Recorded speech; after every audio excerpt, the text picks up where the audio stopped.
Welcome to Pindar Poetry. We hope you learned something new.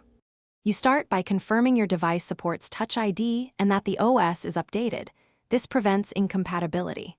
Once done, clean the finger and the sensor. Dirt or moisture will cause bad reads, then remove nearby cases or screen protectors that obstruct placement.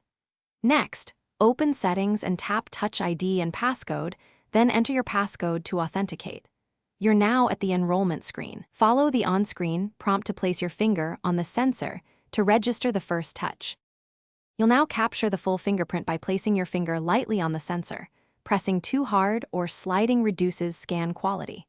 Make sure to lift and reposition after each vibration so the system records different angles. This captures edges and sides that initial touches miss. Once you hit the progress ring, keep following prompts until it reaches 100%. The device merges partial scans into one reliable profile. If you notice a gray area, repeat that specific angle so you don't lose recognition later. Finish by enabling Touch ID for device unlock, app purchases, or password autofill. Toggle the options you want. You should immediately test unlocking and a purchase attempt to confirm reliability.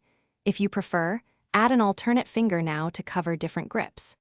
If recognition is inconsistent, re-enroll the problematic finger or delete all fingerprints and reset Touch ID data in settings, then redo enrollment. A key troubleshooting tip: clean the sensor and your finger before re-enrolling. Thanks for watching. Consider subscribing if we helped you.